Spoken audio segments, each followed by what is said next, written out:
Hello and welcome back to the Public Eye Business Podcast, brought to you by Granite Exchange.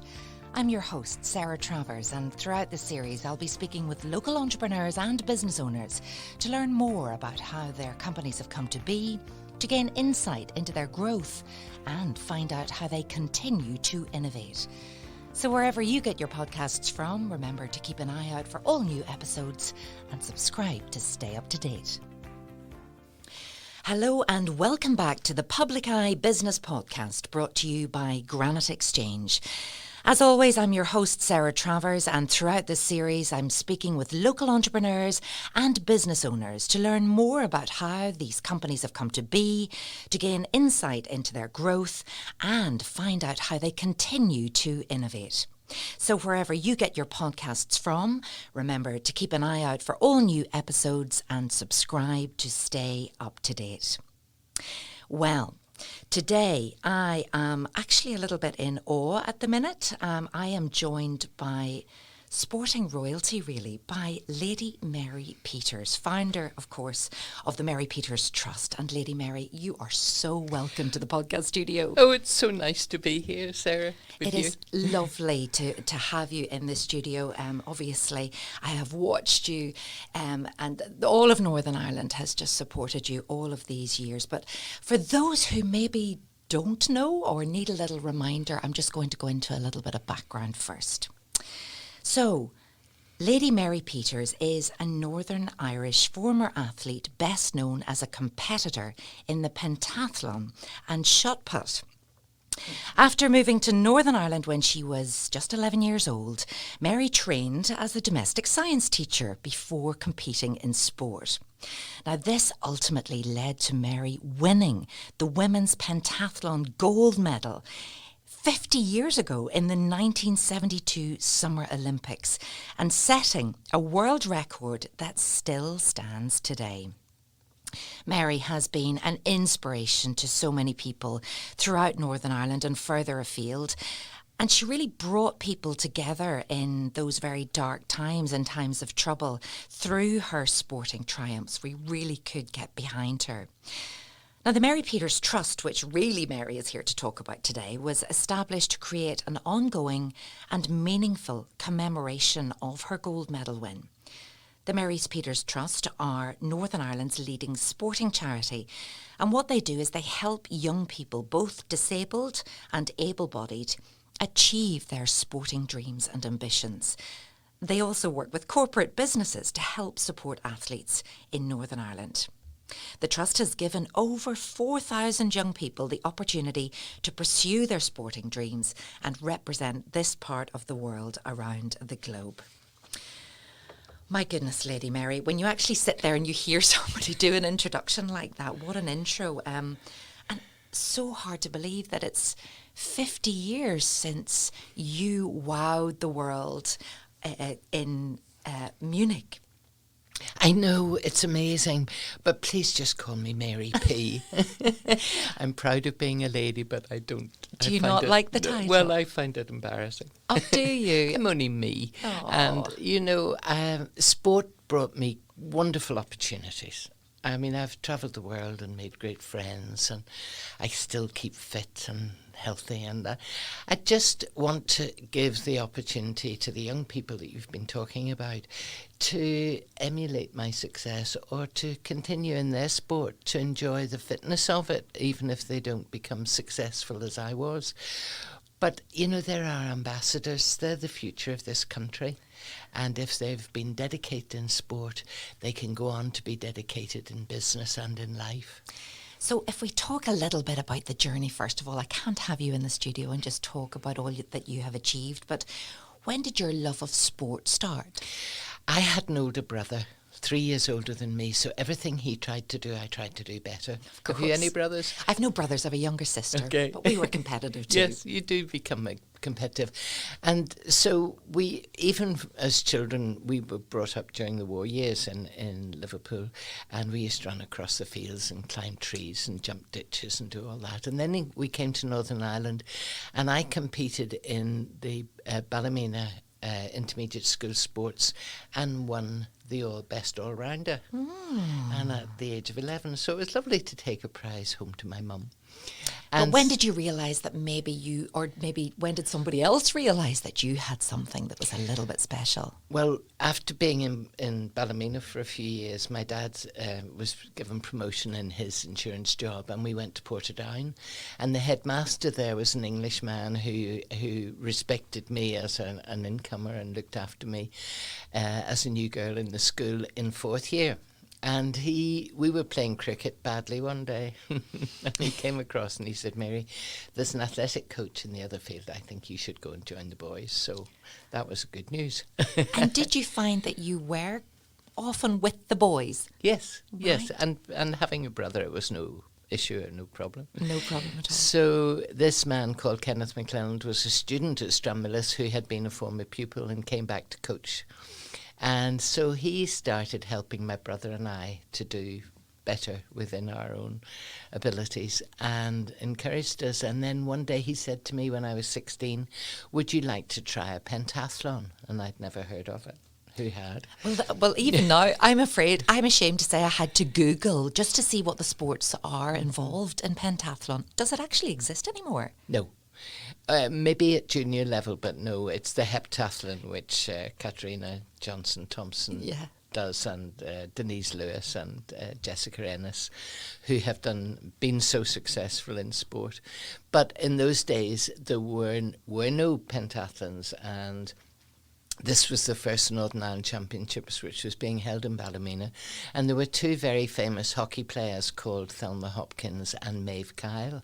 Thelma Hopkins also did athletics and was an international Olympic long jumper and high jumper, and at one stage held the world record in the high jump. And Maeve was a sprinter for Ireland. And so they were competing, and I was 16, and I came third. Oh, my goodness. And so Dad was enthusiastic for me and sent me over with my brother to the British Championships. And I changed in the workman's hut and got ready at Birmingham University. And I came second in the British Championships. Gosh. So people started saying, "This girl has talent." But I was no good at any one of the sports to be an Olympian. So remind us of all of the sports involved. It was the 100-metre hurdles, the shot put, the high jump, the long jump, and the 200 metres. Right. So to do my first pentathlon, I had to learn to put the shot and to hurdle. So my dad made me some wooden hurdles so that I could practice. And then I started breaking the Northern Ireland record for putting the shot. Gosh. But each time the shot weighed a little bit light. It should be 4 kilos, and if it's a tiny bit light, it can't stand as a record. So Dad went to the foundry in Portadown and got me one made the correct weight and the correct size. I love it. He totally invested and believed in you. And Absolutely. that support, I suppose, is what made you what you are today. Absolutely. What you are today. And for my 16th birthday, he gave me a load of sand for a high jump pit Oh. in the field behind the house. And it was even worse for the 17th birthday because it was a shot put circle, which was made of cement with a wooden board. And you got those as your birthday presents. did. You're probably delighted, though. Well, if I hadn't, I wouldn't be where I am today. But know. you knew that the hard work had to go in as Yes, well. yes. Did you envisage where you would actually end up? Did Never. you ever think at that time? Never had any route plan, really. I just loved athletics. I would have travelled anywhere to run or jump or throw. And so my first experience of international sport was the Commonwealth Games, or the Empire Games, which they were called then, in 1958 in Cardiff. And I was 18. I did the shot put and was 8th out of 9. The high jump, and I was 9th out of 10. And our relay team got through to the final because somebody else dropped a baton. But, you know, whenever you're actually training for so many different sports all the time, which do you think, was it the shot put you were the best at? Yes. Yes, okay. I don't think anybody else has ever put further in a pentathlon in the shot. And that world record from Munich still stands today. I also was Googling last night, is this true? You represented Northern Ireland at every Commonwealth Games between 1958 and 1974. So you had your Olympic golds, you also had 2 golds in the pentathlon and a gold and silver in the shot put. Yes. Wow. I know, but it was a great journey, and I made so many friends and had such experiences, and have no regrets for the time that I invested in that, because the changing of my life through success in sport, it is just immeasurable, because I just love life and get to do nice things like this. This podcast is sponsored by Granite Legal Services, a niche business and immigration law practice located in the heart of Newry City. Granite Legal Services provides legal advice to both individuals and companies alike across a wide range of industries, from employment, commercial or corporate law matters to immigration law. Granite Legal Services focuses on providing legally sound, practical advice to its clients. To get in touch, visit www.granitelegalservices.co.uk or contact 028 3026 2200. What do you remember then about 1972? As we've just said, it's 50 years ago since that amazing success in Munich. It was a turbulent time in Northern Ireland at that time too, but everybody seemed to be behind you before. Do you remember the build-up? Can you remember anything about it? I remember about 6 or 7 journalists inviting me to the Europa Hotel in Belfast to interview me a few nights before I left, and saying to me, how do you think you're going to do? And I said, oh, I'm going to bring the gold medal home. And they all looked up to the sky and thought, oh, this girl has some idea in her head. And for the first time in my life, I really wanted to win. Northern Ireland was at a sad situation, and there were 500 people died that year, you know. And I was aware of it, but very concentrated on my performances. I had to change my high jump style to the Fosbury flop, which is going over the bar backwards, which Dick Fosbury had invented at the previous Olympics. And it all worked for me. And when I went to Munich, I really believed I could win. I wasn't the best. I was only 5th in the rankings. And the local girl, Heidi Rosendahl, was the favourite. And I beat her by 1/10 of a second out of 5 events over 2 days. 1/10 of a second. Did you know you'd won, or did you have to wait to that last second, literally last 1/10 of a second to find out? Well, she came across to me because she had heard it earlier, being in Munich and being German. She was able to hear what was going on, and she came and threw her arms around me. And last autumn I went back to Munich with some of the other previous winners, and we've done a documentary from an American company, and I was looking up at the imaginary scoreboard to see my time coming up, which was vital for my success. And I felt a hand on my shoulder, and it was Heidi. Oh, the girl lovely. that I had beaten, and we just hugged each other, you know, and that's what sport's about. You're giving me goosebumps. Did you have goosebumps when you stood there again? Was it emotional? Yes. Very, very. And we have remained friends, and we've met up over the years, but she's coming over to celebrate with me on the 3rd of September. This year, yes, with her husband, and we'll have another reunion. Oh my goodness, I'm not sure when people are listening to this right now, maybe that's just happened. Wouldn't we love to know? We'll have to come back and tell us all about it. As I said in the introduction, I mean, you had a really unifying influence on Northern Ireland. The majority of people got behind you, but sadly, when you returned from Munich, yes, you were hailed as a hero, and you must remember the welcome home from people.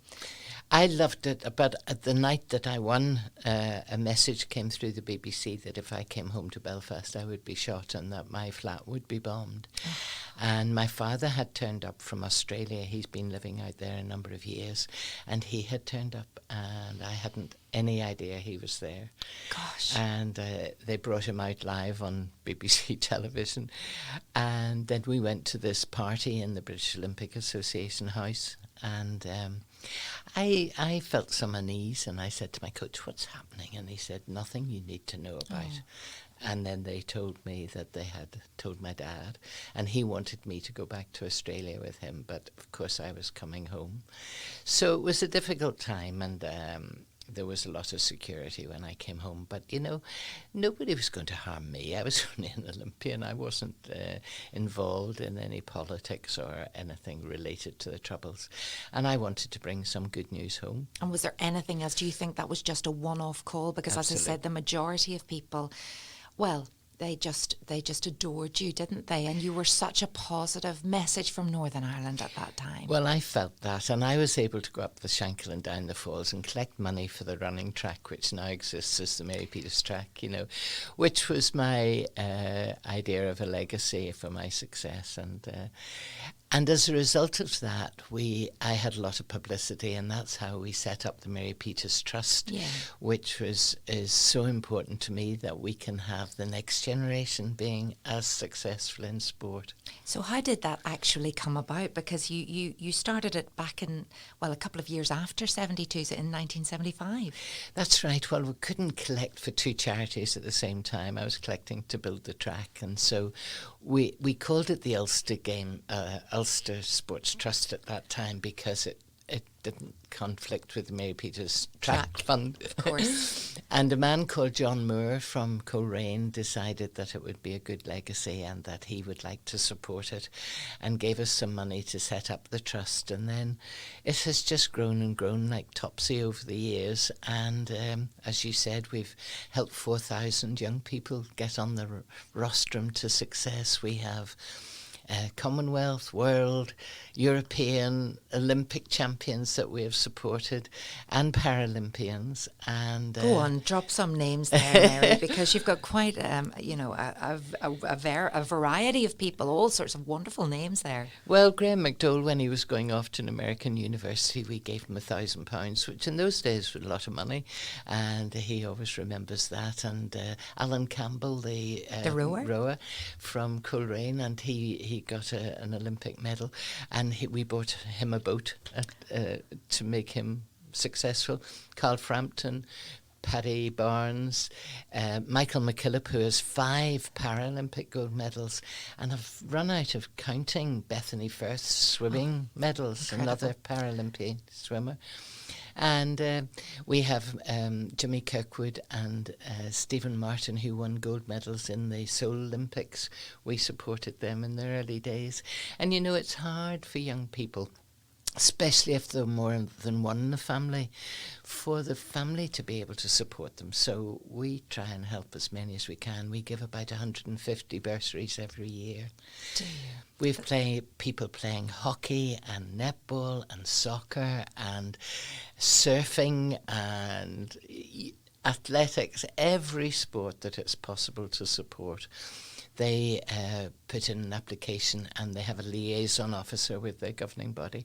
And we get so much pleasure out of meeting these young people who are so well adjusted and dedicating their lives to success in sport. And then they become great ambassadors for the trust, because I'm sure every single person, like you said about Graham there, or Alan with his boat, they remember that. They do. And that's just what they needed to get going. That's right. Yeah. And I just love, we've so many young people, and they tell you such lovely stories. We have a lovely young girl going off to the Commonwealth Games, Eve, and she's a cerebral palsy sprinter, and she just loves me because I helped her when she was so young. And she and I ended up at the top of Belfast Castle doing an abseil one day, and I thought, what am I doing at my age? I was 80 at the time, and she was about 15.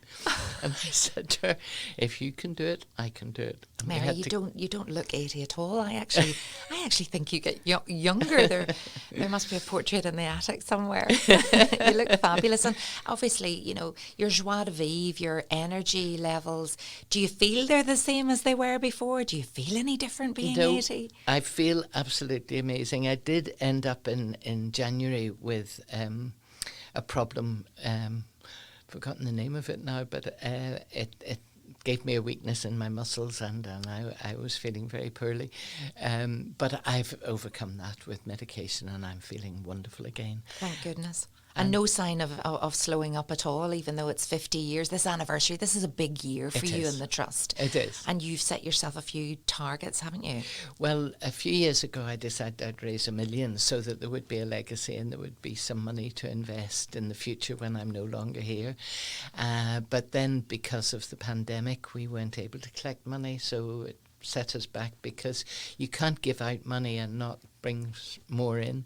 So this year we're making a big effort in every opportunity we get to raise money through sponsorship or through me going out and collect with a collecting box or having dinners or golf outings or all sorts of things to raise the money, because our young people are our future and we've got to invest in them. Now, obviously, your name, you are the figurehead of the organisation, and I'm sure that anybody who thinks they're involved in the Mary Peters Trust wants Mary Peters there. They want to, and you're so good. You do turn up at everything as much as you can to be that visible presence. Is that possible to keep going like that, or do you have to learn to say no a little? Well, I'll be 83 next week, so I keep thinking to myself, I've got to slow down. And people shout at me all the time and saying, you're doing too much. Mm-hmm. But I love life and love meeting people. Like I was down in Rostrevor at Kilbrony on Sunday, up the mountain, up to the stone with the hiking hens. Were you? And we took the Commonwealth Queen's baton up to the top of the mountain, and it was pouring all the way down here. And the sun came out and the drone went up and we were able to enjoy being up there, all clucking away. It was wonderful. And it was magical, I'm sure. Just that's that, and that's exactly what sums you up. You literally just gave your all. But you know, what's the most challenging thing about running or being president of a trust? Because it's not just you, there's a team. Oh, absolutely. We have a board and we have 1.5 staff. You know, we run on a very tight budget because we want to invest all the money in our young people. But we do have a 200 club, which only costs £5 a month. And every month we make a draw and somebody wins £350, which is quite an investment for the price of a cup of coffee. That's great. So if anybody was interested, they could join MaryPetersTrust.org. Mm-hmm. And the more money we get in for that, the more money that we can give to our young people. But we do raise money by so many opportunities of... we have a multi-events track event so that young people can try the pentathlon, decathlon and heptathlon in September when Heidi's here. We have an afternoon tea in the Europa Hotel on the 4th of September, which is going to be the food that we would have eaten in 1972. Oh, and so give us an example. Well, I haven't actually researched it quite yet, but the hotel are doing that. Yes, but I'm sure you remember some of your favourites from the probably time. Probably beef vol au vents and vol au vents, yes, pineapples and cheese and an onion on a stick, stuck in the back of a melon or in a hedgehoggy type thing. Yes, I remember these. And people can come dressed in the style of 1972. I said to a man the other day, and he said, "Oh, I've still got the suit." Well, I was able to wear my tracksuit from 1972 the other day, and it fitted me perfectly. I'm sure it did. You are extremely svelte and fit looking, absolutely. So there'll be a lot of people tuning in today, and if you know this is a slightly different podcast to normal, we have a business focus, and that is why you're here too. But it's so important to hear the story. I never tire of it. But how does Mary Peters Trust work with corporate businesses? Because you need them too. Well, we need their money that we can invest, that we can spend on other people.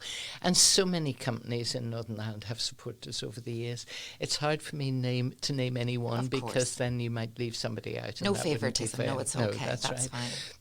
But people are very generous because the young people can go along and help their company by having a chat to them about how you can be successful in sport, or they can become involved in some of our events. We had a great night in the Waterfront Hall with Kelly Holmes and Marissa Callahan, who's the captain of the soccer team. Yes. And Fanula. All eyes on her at the moment. Absolutely. Yeah. I'm going to see them playing down in Southampton against England, yes, because I'm so impressed with the success that they have made, and we have supported some of the soccer team. And we had a very successful night. We had 5 sponsors that night supporting us. So it brings their name to the fore, but it also makes us realise that these people care about sport and want to put something back. And I think that's become more apparent, and businesses are really thinking about that much more, about how they can give something back, that corporate social responsibility, not just in a box ticking exercise. It's about the values of the company. It's about who we are as a business and are supportive. And I think young people who maybe are looking for a job now look to the businesses and see, what do they do? What do they give back? And sports people are good to work in those businesses because they've dedicated their lives to something already. Like Michael McKillop, for example, is 31. He's never had to work for as a job, and he's really keen to put something back, and does great motivational talks which support the staff in a big way. Well, this comes up time and time again in the podcast studio. We talk a lot about sports psychology and team building and, you know, being an individual representing a team and all of those things. And all the time we look to sports, and we make we look to the comparisons that can be made and the lessons that can be learned in business. And we had a corporate games on Friday last week, and the sun shone, and all these corporate companies came and competed against each other. Some serious sports, some fun sports. So that's brilliant. Tell me a little more about that, because I'm sure people are probably thinking, what could we do for a bit of team building or an away day right now? You could get involved in the Mary Peters Trust corporate games. So how does that work? That was the first one. Yes, it's a team of 8, and they come along and they dress in sports gear and obviously have a few challenges, and they choose the best of the best in their team to compete in various things. And we had such fun, and one of the team members was a salsa teacher, so he got Michael and Pinkalip at night up doing our salsa. So it's a little bit of fun, but I'm sure there's a bit of competition in there too. And we had trophies and prizes for those, yes, and it was great fun, and they kept saying to us, will you do it again, will you do it again? So next year we'll certainly be doing it. So if there's any companies out there with a team of 8 willing to have a go and have some fun and meet other people from other businesses, well then contact Mary Peters Trust. So that was something new, and how, you know, it's all these ideas that you have to keep things fresh, but once you have a good idea like that, companies are, now that we can get back out again, and we've become very aware during the pandemic too of maybe the remote working and the camaraderie or the relationship building, there's nothing better than actually taking part in something like this. Absolutely. And such fun, getting the fun back as well. It was one of the best days we've had. That sounds fabulous. What does the Mary Peters Trust mean to you? It's just very satisfying and happiness for me to meet these young people. Like, we had a dinner for the Commonwealth Games on Monday night, and all these young people were coming over and saying to me, thank you so much for your support. And the new Lord Mayor was there, and she was saying, all these young people think, you know, they're grateful. You're so modest, though. You don't actually realise your presence or the impact that you have. But I just love people, and if we can make it a better country and a more positive country, why not? And when you were growing up, who would you say was your greatest inspiration or your role model, or, you know, who did you look to in the sporting world and think, wow, if only I could meet them? Well, the 2 girls that I talked about, Maeve Kyle and Thelma Hopkins, who became great friends, but there was a lady called Fanny Blankers-Koen, who was a Dutch athlete, and she competed in the 1948 Olympics, and she would have been the best pentathlete in the world because she was a mother, but she won 4 gold medals at those games. And subsequently she came and opened my health club, which I opened in Lisburn many years ago. And we were great friends because she team managed the Dutch team as I managed the British team. So I've had a wonderful life. And you got to meet your hero and then, And we realise became friends. good friends. Yeah, That's so fabulous too. And it's been always about giving back for you, Mary, hasn't yes, it? it has. I mean, I don't have a great deal of money in the bank, but I have a little home, a gate lodge, which suits me fine, and I have a modest car, and I have the multitude of friends, and that's the most important thing in life. Oh, that's lovely. And what would you say is the most challenging part of running a trust that has been going now for almost 50 years? It's coming up with new ideas of fundraising and making people aware. People still say to me, "What is your charity?" And I'm amazed because we do get a lot of publicity, but there's still people out there who don't know about us and don't know how much good work we're doing. And I'd love everybody to be aware of it. And if everybody gave me £1, wouldn't have to do any more fundraising. You've heard.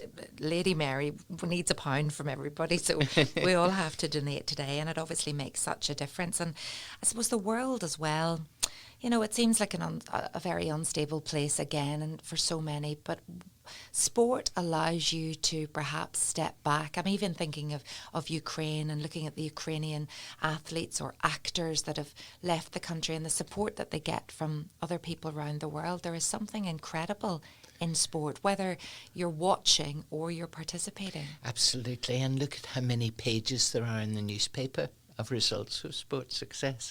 Like I sat up last night watching Serena Williams, and Oh I my was goodness. thinking, oh wow, that is a lesson to us all on persistence And and resilience. perseverance and resilience and dignity. And she has been injured for so long, and to come back and play somebody so much younger, but never gave up hope. And we remember those scenes of her actually bowing out a number of years ago, and the tears and the press conference. Could you relate to that in some way? Because when you are at the top of your game, but you think, do I go before I'm not at the top of my game, or do I keep going on? I know it's very hard. People say to me, what did you think about would happen to you if you won a gold medal? Never, ever passed my mind what would happen. I wanted to win it, but I didn't realise the result of it. So what were the results? Just talk us through how that changed your life. Oh, I came home to a band playing Congratulations at the airport. I was taken on the back of a lorry down Royal Avenue to the Lord Mayor, and I said, I went for gold, I won gold, and I've brought it home for you. And the people were out cheering in the streets, and it had been such tragedy up until then. And because of the troubles, I was wheeled out on many occasions when it should have been a politician that should have been invited. So I broke down some barriers in that respect, because I never hesitated going to any area of the province that I was invited to. And I feel very much part of this province, and people say to me, what are you? And I say, I'm an Ulster woman. Even though I was born in England, I feel very much part of this community. And I never thought of the things that have happened to me, like the honours that I have received. Never did it for that. I did it because I enjoyed doing it. It's so wonderful. It totally transformed your life. And did you realise at the time that the politicians were actually asking you to go out and talk to the people did you realise the responsibility there?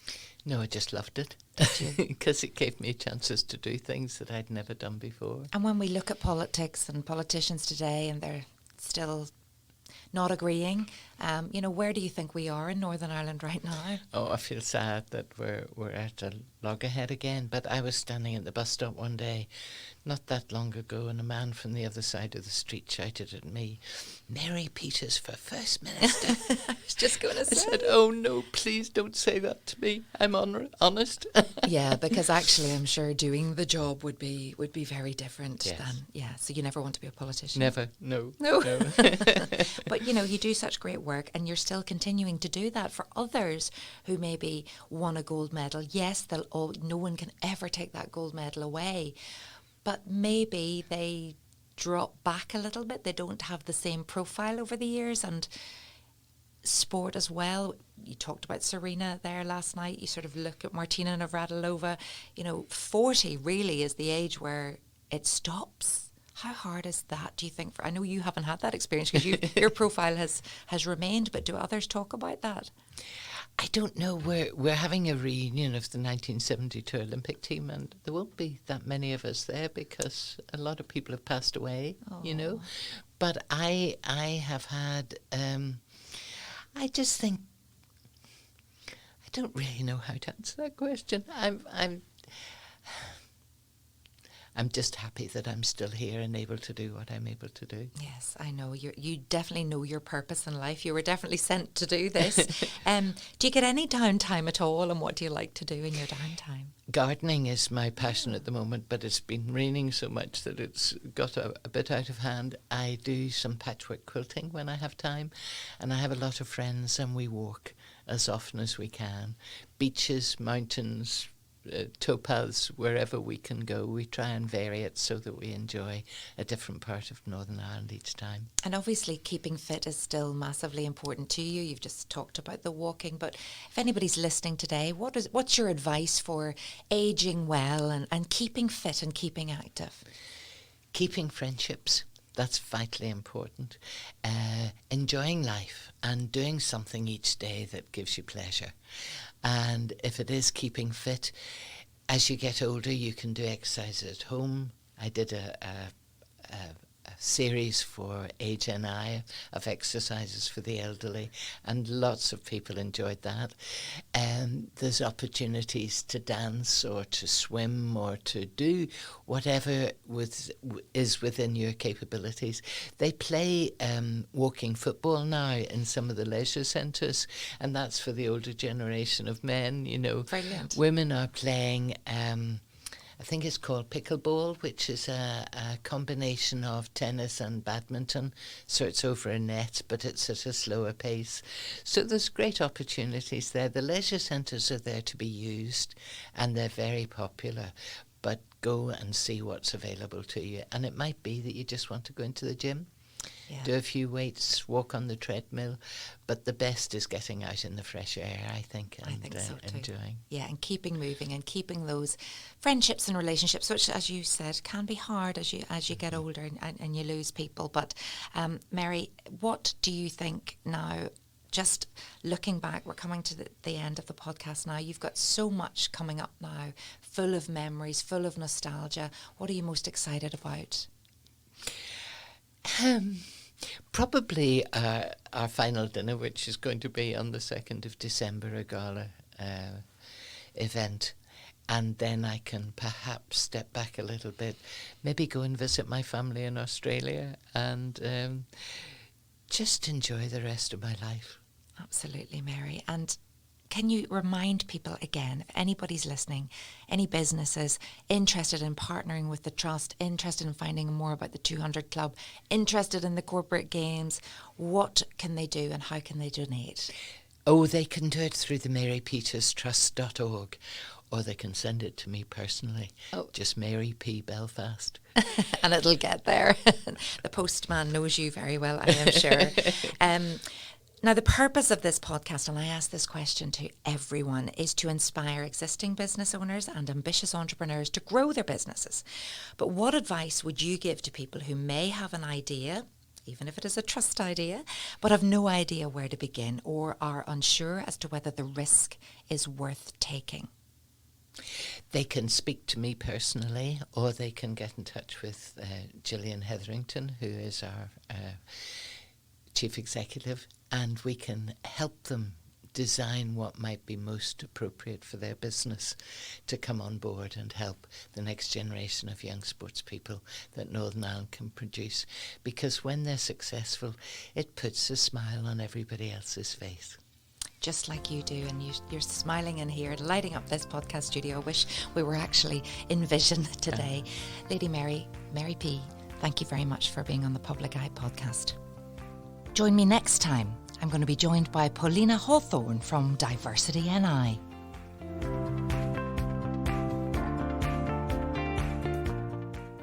This podcast was recorded in Granite Podcast Studio. Interested in starting up your own podcast but don't know how? Granite Podcast Studio can help. Record your podcast in our state-of-the-art studio, which is based in the heart of Newry City. Our studio has cutting-edge and user-friendly technology and can seat up to 4 people. We also provide an editing service for our team, using your guidance and editing notes to provide you with a flawless finished product, leaving your listeners wanting more. For more information on how you can get started, visit www.granitepodcaststudio.com.